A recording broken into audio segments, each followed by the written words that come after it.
Alors, épilogue. Mon histoire la plus courte. Première histoire, imaginez une économie dont la ressource est infinie. Deuxième histoire, imaginez que la nature soit la plus grande source de connaissances sur Terre. Troisième histoire, imaginez un monde sans déchets. Imaginez un monde où la prochaine fois que vous voudrez voir un déchet, il faudra emmener vos enfants au musée. Oh, regarde maman, une canette de crocs. On est d'accord que ce monde, il n'existe pas pour l'instant. C'est un peu le principe du futur et des révolutions, créer des mondes qui n'existent pas. Je veux dire, un monde où Bordeaux et Paris soient à 2 heures, ça n'existait pas avant. On l'a créé. Mais ce monde, il existe, il est où en fait? La nature. Quand les feuilles tombent des arbres dans une forêt, on n'organise pas de système de ramassage. Et on ne subventionne pas les vers de terre. Pourquoi? Parce que dans la nature, tout déchet est un achat. Dans la nature, il ne faut pas croire, en fait, rien n'est gratuit. Puisque une espèce, elle doit dépenser de l'énergie pour aller chercher la bouffe. Donc elle a une dépense énergétique. Il n'y a aucune espèce sans dépense énergétique pour chercher la bouffe. Mais cette dépense énergétique, elle est justifiée pour tout. Une feuille qui tombe, il y a un organisme quelque part qui veut aller la chercher. Parce que dans la nature, les chaînes communiquent. Dans la nature, les chaînes de production communiquent, alors que chez nous, elles sont en silo. Il y a une industrie qui fait ça, une autre qui fait ça, et elles ne communiquent pas entre elles. Mais dans la nature, non. Dans la nature, tout communique. Quand on surpêche les saumons dans le Pacifique, eh bien, par exemple, on peut augmenter les pluies acides au Canada. Parce que le saumon du Pacifique qu'on a surpêché, il aurait dû normalement remonter les rivières du Canada, frayer, donc mourir parce que le saumon meurt après le frai, donc enrichir les sols en phosphate, donc augmenter la biomasse de la forêt, donc réduire les pluies acides. C'est ça la nature. Tout communique. Quand on a réintroduit les loups dans un parc naturel américain, eh bien, les rivières se sont détournées de 30 kilomètres. Tout simplement parce que quand on réintroduit les loups, les herbivores fuient les vallées. La vallée, c'est le traquenard pour un herbivore. Et les loups sont pas cons, ils attaquent devant et derrière. Mais les herbivores aiment bien les vallées quand il n'y a pas de loups parce que c'est là qu'il y a les jeunes pousses. Et les jeunes pousses sont plus riches en vitamines. Donc pour les petits, c'est mieux pour faire des réserves pour l'hiver. Donc les herbivores font brouter leurs petits dans les vallées. Mais dès que vous mettez ne serait-ce qu'une odeur d'urine de loup dans le parc, ou même des aboiements de loup par haut-parleur, les herbivores se barrent. Du coup, ils ne broutent plus les jeunes pousses, qui s'enracinent, qui grandissent, et qui en 15 ans peuvent détourner le cours des rivières de 30 kilomètres. Ça, c'est la nature. Tout communique avec tout. La nature, c'est l'Internet de l'industrie, si vous voulez. C'est comme si on avait fait un réseau où toutes les industries sont mises en relation les unes avec les autres. Et cet Internet de l'industrie, on va pouvoir le réaliser au XXIe siècle. La Blue Economy, c'est l'économie qui dit « Imaginez un monde sans déchets, mais rentable ». Pourquoi elle ne s'appelle pas Green Economy? Parce que la Green Economy, elle tient en une phrase. Tout ce qui est bon pour vous et bon pour l'environnement, c'est cher. Tout ce qui est mauvais pour vous et mauvais pour l'environnement, c'est pas cher. Qui a créé ce système? C'est mieux que rien, mais c'est loin d'être suffisant. Ce qu'on voudrait, c'est que tout ce qui soit bon pour nous et bon pour l'environnement soit moins cher que ce qui est mauvais. Ça tombe bien, c'est ce que fait la nature. Alors ce type, Gunther Pauli, retenez bien ce nom, ce mec est présenté souvent comme le Steve Jobs du développement durable. C'est un génie entrepreneurial absolu, c'est le mec qui a démontré que polluer zéro, je dis pas moins, je dis pas 20% de moins, non, parce que un jour, on va le voir et dit « Ouais, moi j'ai pollué 20% de moins ». Le type lui dit « Mais t'imagines si je vais au supermarché et que je dis « Je vais voler 20% de moins ?» Parce que c'est ça, polluer, c'est voler la génération suivante. Mes sacs plastiques, c'est toi, mes petits-enfants, arrière-petits-enfants qui vont devoir les gérer. Donc, je t'ai volé moins, c'est sympa. Non, le Gunther, il dit « Moi, je veux polluer zéro. Mais je vais vous prouver que c'est plus rentable, que c'est juste plus profitable et qu'il n'y aura même pas besoin d'éco-taxes ou de subventions pour le faire. Parce que c'est les entreprises elles-mêmes qui vont finir, quand on le leur a démontré, qui vont finir par le faire toutes seules. » Cette idée, elle paraît totalement ridicule. Totalement. Abolition rentable du déchet. Et pourtant, il y a eu des précédents dans l'histoire. Pas forcément sur le déchet, mais d'abolition rentable. Quelle est l'origine de la guerre de sécession? Pourquoi le Nord et le Sud se sont mis sur la gueule? Alors, l'esclavage, c'est la raison qu'on connaît en France. Et si vous demandez à un Américain, il va vous dire c'est économique. Une guerre, c'est toujours économique. On pourra en parler des heures, mais une guerre, c'est l'économie. C'est pour ça qu'on dit que l'argent est le nerf de la guerre. En fait, la raison était que les États du Nord avaient aboli l'esclavage depuis 15 ans. 15 ans. Quand les États du Nord ont voulu abolir l'esclavage, c'est fédéral, donc les États peuvent décider de faire un truc chez eux pour voir. Et les États du Sud étaient en mode, allez-y, partez devant, vous allez voir que c'est une connerie, votre économie va s'effondrer et vous allez revenir la queue entre les jambes. Mais 15 ans plus tard, les États du Nord avaient aboli l'esclavage et ils étaient beaucoup plus riches, beaucoup plus rentables. Et les exports du Sud étaient sinistrés. L'économie du Sud, basée sur l'esclavage, était morte. Alors les États du Sud ont mis les candidats à la présidentielle en demeure de les laisser étendre l'esclavage à l'Ouest. Dans tous les nouveaux États qui allaient être conquis, laissez-nous faire de l'esclavage. Et il y a un candidat, Abraham Lincoln, qui a dit « Mais pourquoi je vous laisserais faire ça? C'est moins rentable, c'est débile, ça va faire une économie beaucoup moins profitable que... Pourquoi je vous laisserais faire ça? C'est même pas intéressant sur le plan humain. » Donc mon programme Lincoln, c'est non. Je refuserais d'étendre l'esclavage aux États de l'Ouest. Mais il a même pas dit j'interdirais l'esclavage dans le Sud. Hein. Non, non, non. Il dit, je vous laisse faire ce que vous voulez, mais à l'Ouest, non. On arrête. Et il ne s'attendait pas à ce que, étant élu, le Sud ferait sécession. Et là, il a saisi l'opportunité d'abolir l'esclavage tout court. Mais au début, il voulait même pas dire aux sudistes non, non, pas d'esclavage chez vous. Question, pourquoi? Pourquoi l'abolition de l'esclavage s'est avérée rentable? C'est pas évident, ça. Pourquoi? Vous abolissez travail gratuit. On n'est plus dans la lutte syndicale, là. C'est travail gratuit. Vous abolissez ça, vous êtes plus rentable. Expliquez-moi. Comment? Il y a des machines. Exactement. Quand vous avez des esclaves, les machines, vous n'en avez rien à foutre. Imaginez, vous êtes un planteur de coton en Virginie, en Caroline. Quelqu'un se pointe avec une machine à vapeur. Vous allez lui dire, mais tu plantes du coton en fait avant de me montrer ta machine. Tu connais un peu le métier ou pas? Non, alors barre-toi avec ta machine qui fume. J'en veux pas, elle me fait peur. Elle est ou ridicule ou dangereuse. Et dans le Nord aussi, hein, dans le Nord, ils n'étaient pas plus brillants qu'au Sud. Simplement, une fois qu'on a aboli l'esclavage, il n'y a pas le choix. C'est la machine à vapeur ou la mort.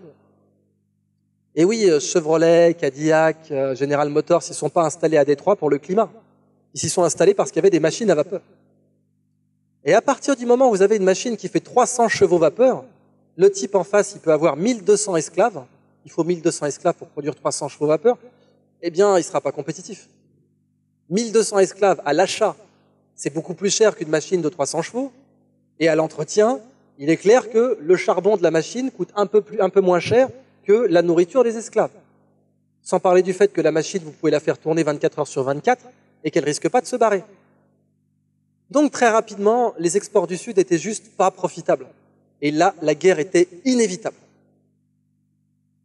Eh bien, ce que dit Gunther Pauli, c'est que de même que l'abolition de l'esclavage était le grand enjeu du 19e siècle, que l'abolition de l'apartheid était un des grands enjeux du 20e, en sachant que même la Deuxième Guerre mondiale n'avait pas réussi à y mettre fin, rendez-vous compte. 70 millions de morts et on n'avait pas aboli l'apartheid. Eh bien, l'abolition du déchet sera le grand enjeu du 21e. Et dans les trois cas, on va passer par ridicule, dangereux, évident. Nos ancêtres, l'abolition de l'apartheid, c'était pas sérieux. Leurs ancêtres, l'abolition de l'esclavage, c'était pas sérieux. Nos descendants, l'abolition du déchet, ce sera sérieux. Alors, comment on met ça en pratique? La Blue Economy, elle tient en une équation. Déchets plus connaissance égale emploi. Prenez par exemple, vous connaissez l'expression « l'argent n'a pas d'odeur ». Vous savez d'où elle vient? L'empereur Vespasien avait instauré une taxe sur les toilettes publiques, qui n'étaient pas payées par les usagers, qui étaient payées par les personnes qui récupéraient l'urine pour travailler le cuir. C'est pour ça qu'une tannerie, ça pue en général. Il faut des molécules assez, qui ont, comment dire, le mauvais goût d'être assez odorantes pour travailler le cuir. Et l'urine a toujours été un très bon support pour travailler le cuir. Donc l'empereur Vespasien mettait à disposition des tanneurs l'urine des toilettes publiques. Et il les faisait payer pour ça. Et son fils lui avait dit, mais c'est vraiment vulgaire, c'est pas digne d'un empereur. Et un jour, il lui a apporté une énorme caisse de pognon, et il lui a dit, voilà, sens-le. Son fils comprenait pas, ok, ça sent rien. Et oui, tu vois, l'argent n'a pas d'odeur. Ça, c'est la recette de la taxe sur la pisse. C'est de là que vient cette expression. Donc déjà, à l'époque, cette idée que déchets plus connaissance égale emploi, elle a été connue de tous les temps. De tous les temps. Ce que dit le Gunther, c'est que dans le passé, on avait tendance à enterrer nos déchets. On prenait les déchets, on les mettait dans la terre ou dans la mer.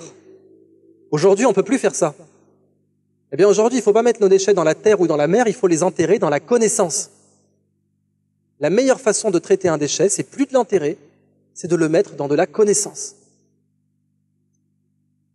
Le problème étant que celui qui produit le déchet, en général, c'est la dernière personne sur Terre à avoir la connaissance de l'utiliser. Sinon, pour lui, ce ne sera pas un déchet. Déchet tout court, c'est du passif dans un bilan. Si vous êtes une entreprise et que vous produisez du déchet, c'est du passif. Alors, si vous êtes un gros bâtard, le déchet, vous allez le larguer en mer sans pitié. Comme ça, ce passif vous coûtera rien. Mais autrement, vous allez devoir payer quelqu'un pour le prendre. C'est du passif, ça limite votre rentabilité. Mais si vous avez déchets plus connaissance, ça devient de l'actif. Ça augmente votre rentabilité. Comment mettre ça en pratique? Ce que dit Gunther, c'est que ce n'est pas à la nature de produire comme nos usines, c'est à nos usines de produire comme la nature. Parce que la nature est simplement plus brillante, même en termes de productivité. Je vous ai montré par exemple les semi-conducteurs, mais mon Dieu, si on prenait par goutte d'eau de mer la quantité de processeurs produits, on pourrait avoir des semi-conducteurs qui coûtent même pas 1 centime aujourd'hui. On aurait des semi-conducteurs partout, dans nos t-shirts, partout.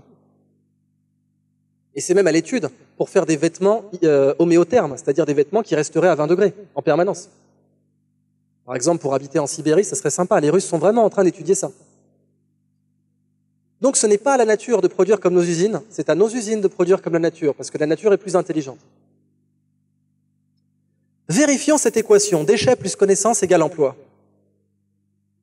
Elle est tellement vraie qu'il y a 2 ans, les Coréens, encore eux, ont mis au point une technologie pour fabriquer une batterie qui vaut plus cher que l'or au gramme à partir de mégots de cigarettes. C'est-à-dire que les Coréens plaisantent en disant on est en train de devenir importateur net de mégots de cigarettes. Pour nous, un déchet, pour eux, une mine d'or.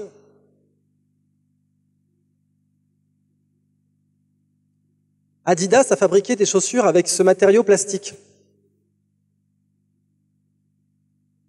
qui est en fait des déchets plastiques que l'on retrouve dans le Pacifique.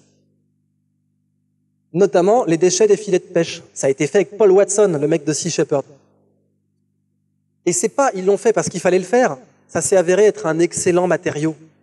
Ça s'est avéré être un bon matériau. Mais là, je vous le concède, on est encore à la préhistoire. Ce qui se fera dans 50 ans, ce qu'on fait aujourd'hui, évidemment, sera risible à côté. Vous avez sans doute tous entendu parler du problème du CO2. J'aime beaucoup cette image. Là, vous voyez la guerre 14-18. D'un côté, il y a une centrale à charbon. De l'autre, il y a Greenpeace qui campe. Et là, il y a les 2 camps qui s'affrontent. Nature, emploi. Et le problème, c'est que si on ne transcende pas ce conflit, on n'arrivera jamais à dépolluer. Oubliez ça. La France a fait la COP 21. C'est très mignon. Mais la COP 21, c'est dire aux BRICS, donc au Brésil, à la Chine, les gars, il faut préserver votre forêt. Par exemple, l'enfant des favelas à Rio, vous allez lui dire, tu dois choisir entre ton frigo ou la forêt. Parce que moi, j'ai envie de visiter la forêt, donc tu dois choisir entre ton frigo et la forêt. À l'enfant des favelas, il est pas con, hein. Il va vous demander, mais toi, t'as fait quel choix il y a 30 ans, rappelle-moi? Elle est où ta forêt primaire? Bon, bah, ça a l'air de t'avoir pas trop mal réussi d'avoir choisi le frigo, alors laisse-moi choisir le frigo aussi. Donc, tant qu'on restera dans ce débat, on n'avancera pas. Il faut avoir l'audace de dire, j'ai trouvé une combine où t'as les 2. C'est arrivé dans le passé, hein.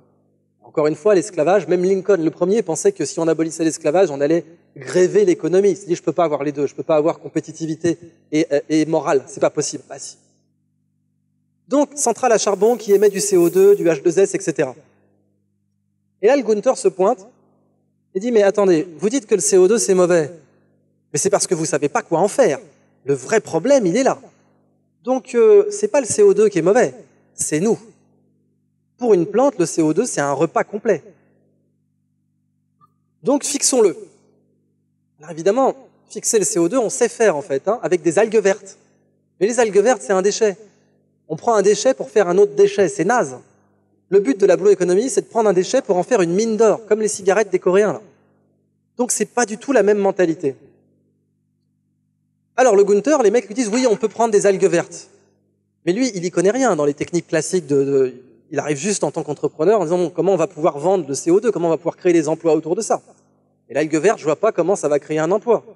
Personne voudra la prendre, ton algue verte, de toute façon. Alors il dit, moi, je vais faire l'algue la plus chère au monde. C'est quoi l'algue la plus chère au monde? La spiruline, ça vous dit quelque chose? La spiruline, c'est la superfood, quoi. On peut manger que ça pendant 1 an, si on veut. Riche en acides aminés essentiels, oligo-éléments, acides gras essentiels, etc.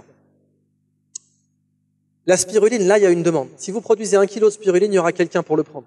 Parce que c'est quoi un déchet? Un déchet, c'est quelque chose dont personne ne veut. Si je vous donne 1 tonne de quelque chose et que vous préférez une poignée de main, ça s'appelle un déchet. Mais dès qu'il y a une demande, c'est plus un déchet. Donc il part sur la spiruline. Mais là, les spécialistes lui disent, mais on voit bien que tu n'y connais rien. La spiruline, ça capte beaucoup moins le CO2. Ça fixe très mal le CO2. Il en faut beaucoup, beaucoup, beaucoup pour fixer une quantité de CO2. Donc si ton job, c'est de fixer le CO2, prends pas la spiruline. Ça vous rappelle rien comme mentalité, ça? Vous vous rappelez Love Can Do? Le traitement des déchets, il est où sur cette matrice?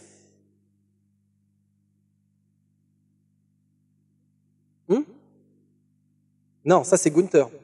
Mais le traitement, entrant forcé, pourquoi tu traites des déchets? Mais parce qu'il faut bien. Le camarade Staline me l'a demandé, je le fais. J'ai aucune envie de le faire. S'il n'y avait pas eu de déchets, j'aurais fait autre chose. Le Gunther, il est effectivement passé par Silicon Garage et au-dessus de la mêlée. Je fixe pas le déchet parce qu'il faut, je fixe le déchet parce que je vais rendre ça fun. Ça va être un jeu pour moi, un casse-tête. C'était vraiment ça, il y avait un petit côté challenge. Tu me prends un truc qui vaut rien, comment je vais en faire quelque chose qui vaut beaucoup? Pourquoi c'est débile de dire la spiruline, ça fixe mal le CO2, donc faut pas prendre ça? Pourquoi c'est con comme raisonnement? Où est la faille?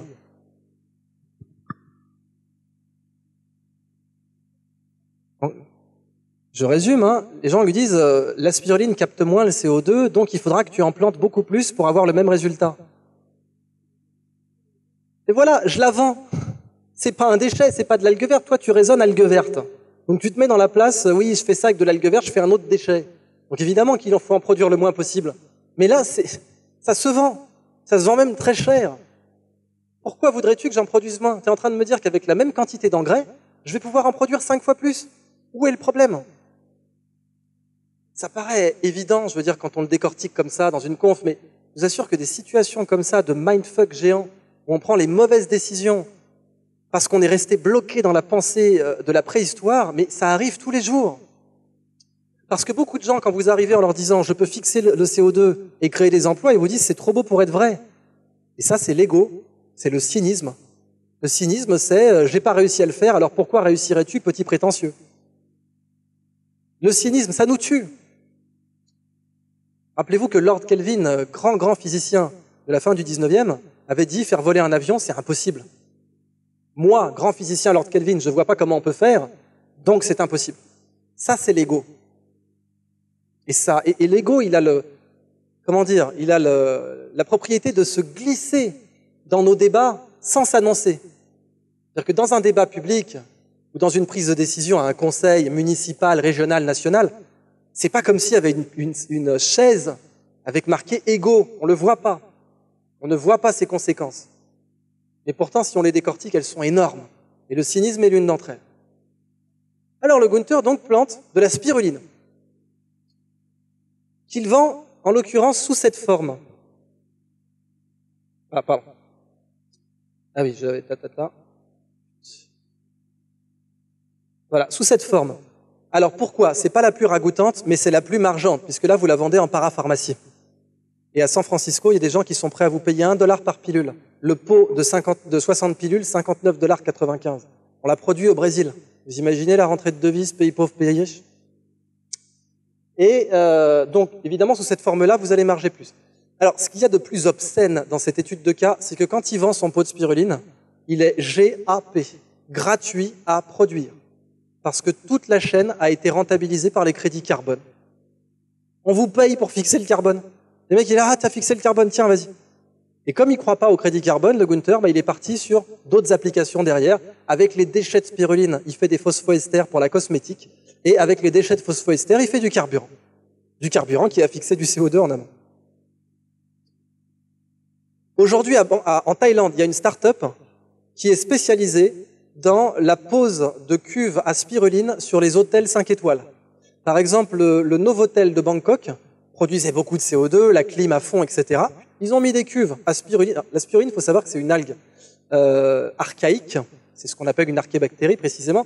Et en fait, quand elle a émergé, eh bien, on était dans un monde où il y avait du CO2 un peu partout et où il y avait beaucoup de dioxyde de soufre aussi. On était dans un monde qui aurait ressemblé à un monde pollué. Donc, elle adore le dioxyde de soufre, pardon, pas le dioxyde de soufre, le H2S, le sulfure d'hydrogène, et elle adore le CO2.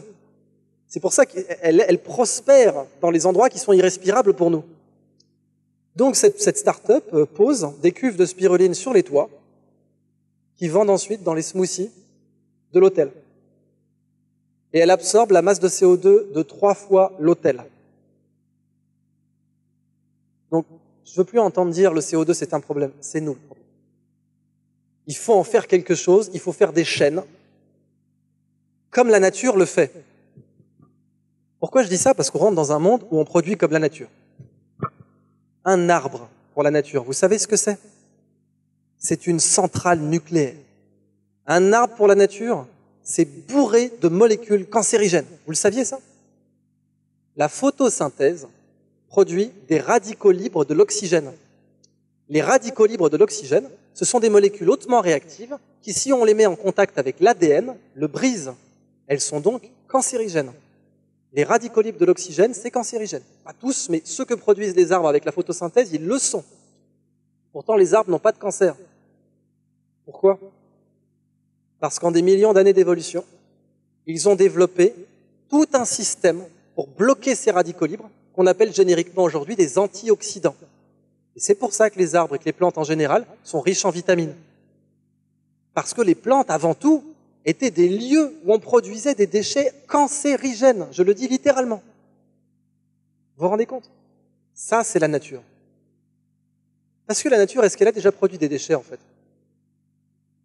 Si je vous disais que la nature a déjà produit un déchet, et pas un déchet, le pire, si nous, aujourd'hui, on faisait sauter toutes nos centrales nucléaires civiles, toutes nos bombes nucléaires, militaires donc évidemment, et puis c'est la fête au village, toutes nos usines chimiques à la Bhopal sans pitié, on causerait une extinction de biodiversité de l'ordre de 99%.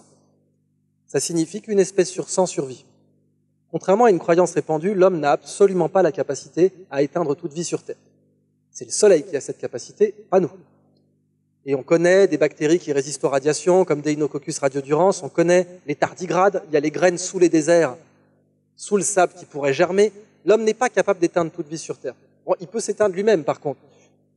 La nature, en fait, contrairement à ce que l'on croit, elle peut gérer nos déchets, mais elle ne peut pas les gérer en temps humain. Le problème, c'est nous. La nature, elle a connu des météorites, elle a connu des ères glaciaires, elle a connu des éruptions volcaniques, la précession des équinoxes. La nature, nos déchets, c'est peanuts pour elle, faut pas croire. Par contre, pour nous, c'est très grave.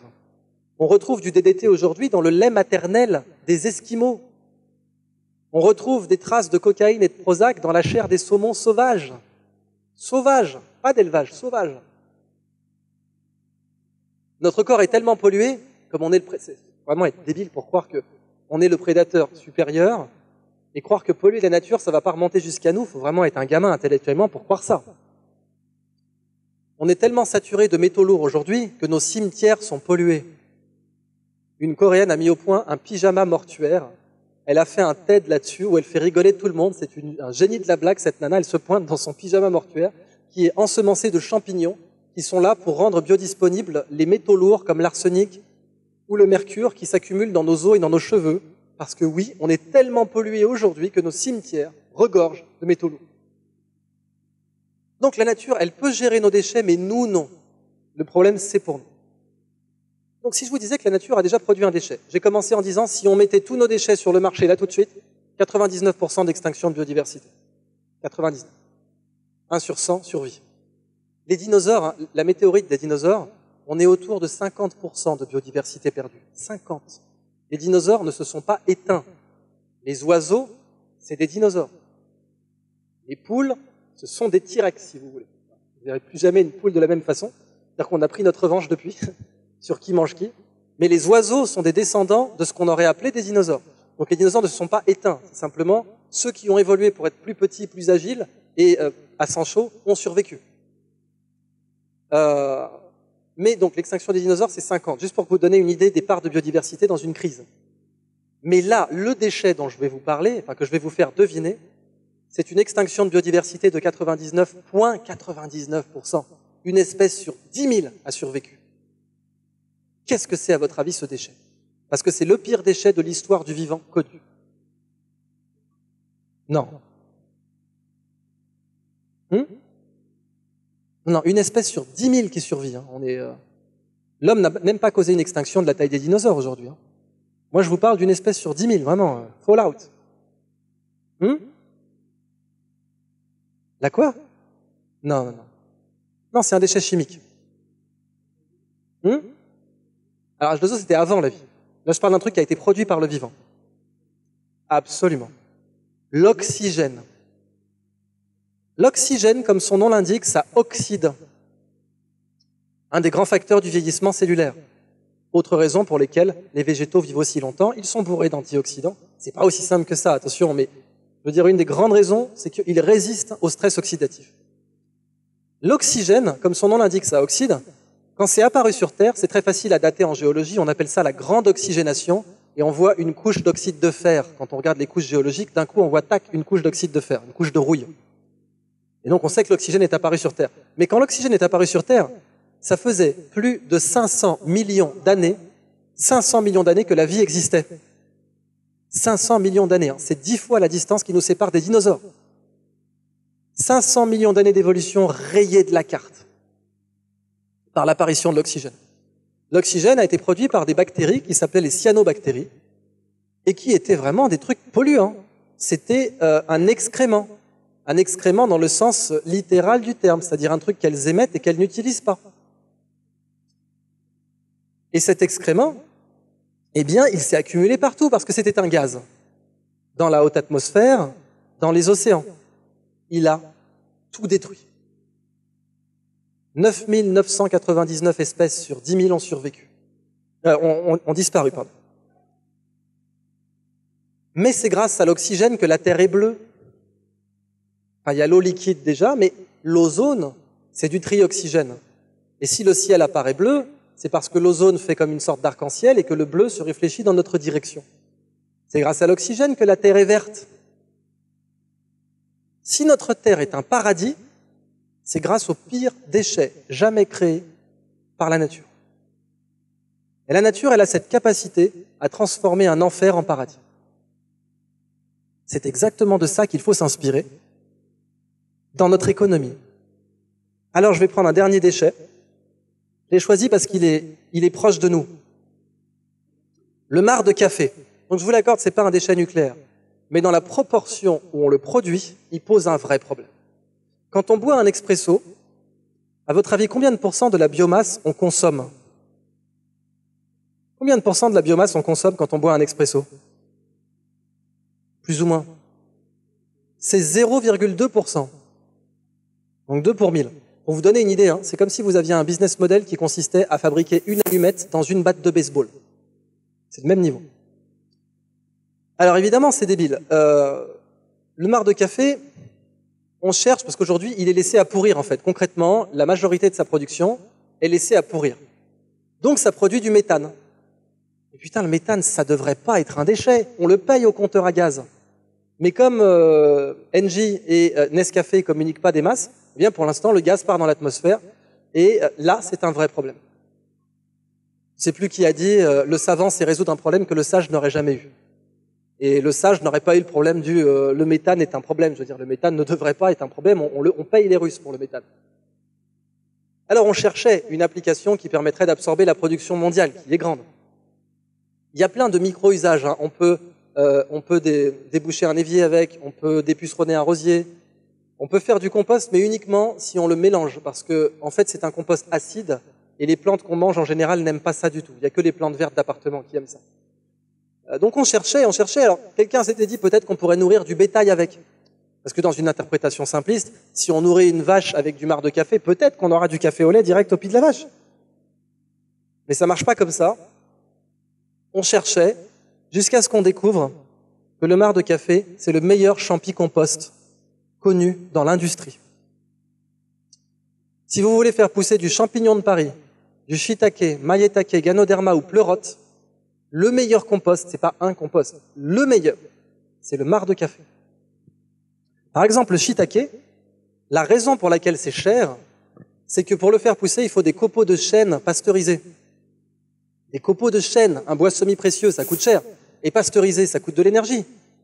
Là, c'est déjà pasteurisé, ça sort du percolateur. J'ai envie de dire, what else? C'est pasteurisé 3 fois.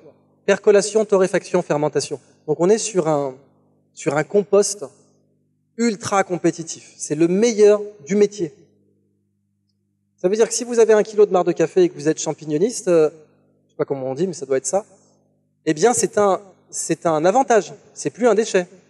Vous êtes prêt à payer pour le prendre. Les champignons digèrent la caféine, on la retrouve pas dans le champignon et ça leur donne un goût délicieux. Un shiitake poussé sur marc de café, ça a un goût meilleur qu'un shiitake normal. À tel point qu'un jour, les restaurants vous serviront en option le shiitake sur marc de café. C'est un peu comme la pata negra du champignon, si vous voulez. Ou l'agneau des marais salants, des trucs comme ça. Le fait qu'il est poussé sur marc de café le rend meilleur. Et il n'y a plus de caféine dans le champignon. Enfin, le champignon digérant la caféine, et ben là, on peut nourrir du bétail avec ce qui restera de marc de café. On peut nourrir du bétail et ça va donner un fourrage haut de gamme. On pourra nourrir du bœuf de Kobe avec, du bœuf Wagyu. Donc avec un déchet, on a fait 2 trucs qui valent beaucoup d'argent. Cette nana, Chido Govero, a créé une marque de café consigné. Donc c'est un café où les cafetiers s'engagent à laisser le marc disponible. Il part vers une champignonnière à Rotterdam aménagée dans une ancienne piscine. Vous voyez, créer de l'emploi. La piscine ne marchait plus. On prend le café, on crée les emplois à son emplacement. Et dans cette piscine, ils font champignons de Paris, shiitake, maïetake, ganoderma, pleurote. Et puisqu'on est à Rotterdam, psilocybine aussi. Ça crée de l'emploi.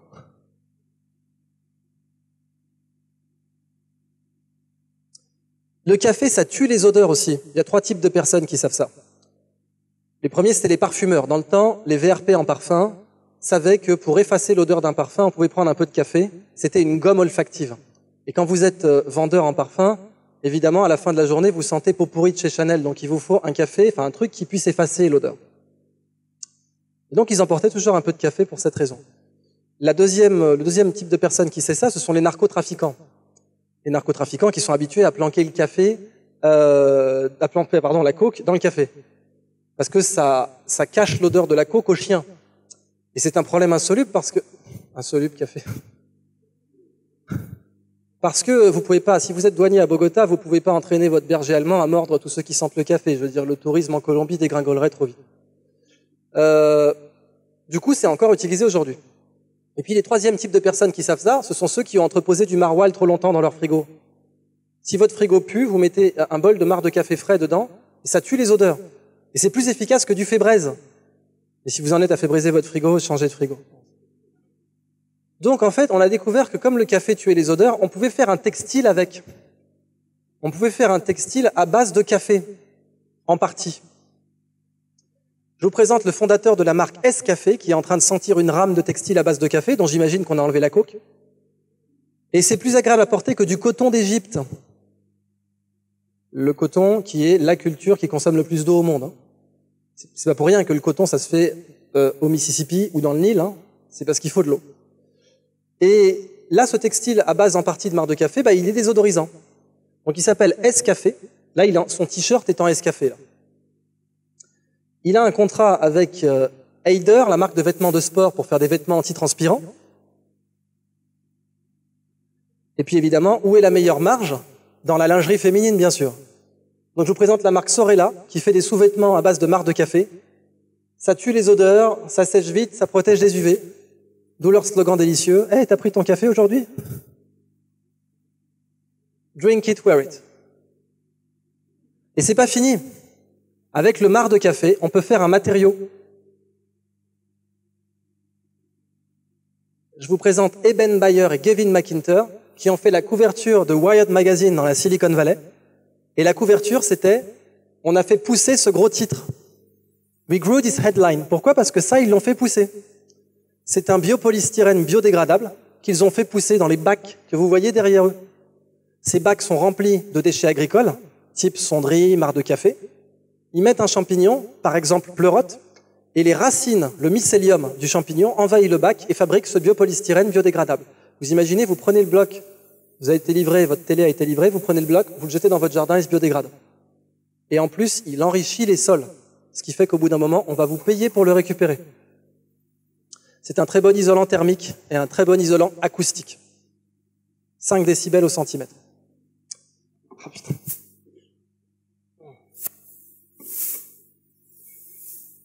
Alors, je résume. Avec un déchet, on a fait fourrage, champi-compost, textile, matériaux. Déchets plus connaissance égale richesse. Alors, pour conclure, ça, c'est la nature. C'est une représentation de la nature par Musha. Je crois qu'on dit Moura, mais bon, quand je dis Moura, personne ne comprend. Peut-être que quand j'ai dit Musha, personne n'a compris non plus. Le grand maître de l'art nouveau, et ça, c'est un peu considéré comme son chef-d'œuvre. C'est un peu sa Joconde. Voilà. Quoi de mieux qu'une Joconde pour terminer une présentation sur la seconde Renaissance? Merci. Vous en voulez un peu, hein? Et elle est visible à Bruxelles. Qu'est-ce qu'on peut dire de la nature d'après cette sculpture? Cherchez pas trop loin. Elle est bien gaulée. La nature est belle. On sait que la nature est belle et la valeur de la beauté de la nature, on la comprend. Un appartement avec vue sur parc a plus de valeur qu'un appartement avec vue sur parking.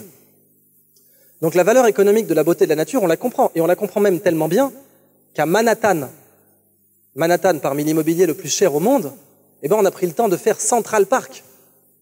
Au lieu de faire des tours, on a mis un parc qui est plus grand que Monaco. Central Park, c'est plus grand que Monaco. Monaco, c'est l'immobilier le plus cher du monde, pour le coup. Donc on aurait pu mettre le foncier le plus cher du monde, on a décidé de faire un parc.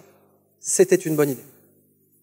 Mais au-delà de ça, ce que cette sculpture nous apprend, c'est que la nature, elle est entièrement en or.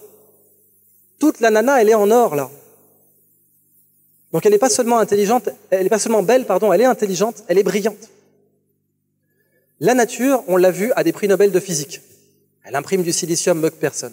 Elle a des prix Nobel de chimie, tous les matériaux qu'elle a créés. Elle a des prix Nobel de médecine, le curare, etc. L'aspirine, hein, bon. Puis même le Taxol anticancéreux, c'est la nature. La nature a des prix Nobel d'économie. La nature a créé le seul système économique où pour toute offre, il y a une demande. Si vous êtes économiste aujourd'hui et que sur une petite île perdue des Canaries, vous créez un système économique avec 20 000 personnes seulement, où pour toute offre, il y a une demande, en gardant un niveau de vie élevé, vous avez le prix Nobel demain. Il change la date rien que pour vous. La nature le fait partout. Pour toute offre, il y a une demande. C'est brillant. Donc, prix Nobel de physique, de chimie, d'économie, de médecine, de la paix, bien sûr. Je ne vais pas rentrer dans les détails, mais il est évident que la nature mériterait des prix Nobel de la paix. Eh bien, elle a aussi un prix Pritzker, prix d'architecture. La nature a inspiré la Tour Eiffel. La Tour Eiffel est un bâtiment bio-inspiré. La Tour Eiffel n'a pas gagné l'appel d'offres parce qu'elle était belle, tout le monde l'a trouvée à chier. Guy de Maupassant voulait la faire démonter. Il a fait une pétition, non, c'est horrible, c'est vilain, ridicule, avant qu'on la construise, dangereuse une fois construite. Elle a gagné parce qu'elle était la plus légère. La Tour Eiffel, elle est plus légère que le cylindre d'air qui la contient. Si vous faites un cylindre d'air qui part des piliers jusqu'au sommet, il est plus lourd que la Tour Eiffel elle-même. Et cette prouesse technique, eh bien, elle a été rendue possible parce que l'ingénieur en chef de Gustave Eiffel, M. Koechlin, avait étudié la structure de l'humérus humain. Et l'humérus humain, il s'en est servi pour faire les piliers de la tour Eiffel. Donc c'est une tour bio-inspirée. Il avait étudié ça en Suisse.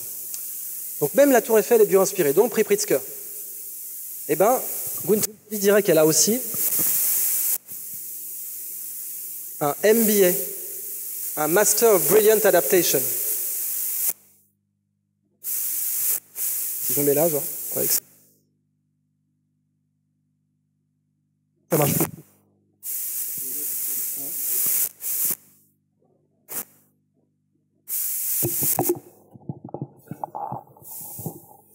Ouais. Donc un MBA, c'est-à-dire le master le plus select en école de commerce. Donc qu'est-ce que ça veut dire? Ça veut dire que la nature est la meilleure école de commerce au monde. La nature n'est pas seulement la meilleure école de médecine, d'architecture, d'économie, c'est aussi la meilleure école de commerce. Ce n'est pas à la nature de produire comme nos usines, c'est à nos usines de produire comme elle. Et donc pour résumer tout ce qu'on a vu, parce qu'on a quand même fait beaucoup de chemin depuis tout à l'heure. Mes 3 histoires qui s'enchaînent maintenant, vous comprenez pourquoi je les ai mises dans cet ordre. Imaginez une économie dont la ressource est infinie. Imaginez qu'on ait vécu dans une bibliothèque sans le savoir et qu'on ait brûlé les livres au lieu de les lire. La nature est une bibliothèque, lisons-la au lieu de la brûler. C'est là que se trouve sa valeur, dans sa connaissance, pas dans sa matière. 3e histoire, imaginez un monde sans déchets mais rentable. De même que l'abolition de l'esclavage a été l'enjeu du 19e, que l'abolition de l'apartheid a été l'enjeu du 20e, l'abolition du déchet sera l'enjeu du 21e, mais elle passera par ridicule, dangereux, évident. Eh bien tout ça, ça peut se résumer en une seule phrase. Nous, les êtres humains, comment on s'est appelés en tant qu'espèce? C'est quoi notre nom d'espèce? Homo sapiens, sapiens. Il n'y a plus d'excuses, hein. On s'est auto-appelé, modestement, l'homme sage, sage. Il y a eu sapiens néandertalensis, qui enterrait ses morts, qui évidemment savait faire du feu et des outils, qui avait une boîte crânienne plus grosse que la nôtre. Homo sapiens néandertalensis, c'est 1,8 litres de boîte crânienne, nous c'est 1,3. Il ne faut pas croire que Néandertal était une sorte d'arriéré, on ne sait pas. Donc il y a eu sapiens néandertalensis, et il y a eu nous, modestement, sapiens sapiens. Eh bien, quel homo sapiens sommes-nous? C'est ça la question qu'il faut se poser. Sommes-nous homo sapiens materialensis? On ne s'est pas appelé comme ça. Sapiens, c'est immatériel, c'est de la sagesse. Ou est-ce qu'on est homo sapiens sapiens, pour de vrai? Allez, pour sceller cette conférence, j'aimerais que vous vous leviez tous. Allez-y, levez-vous. Levez-vous.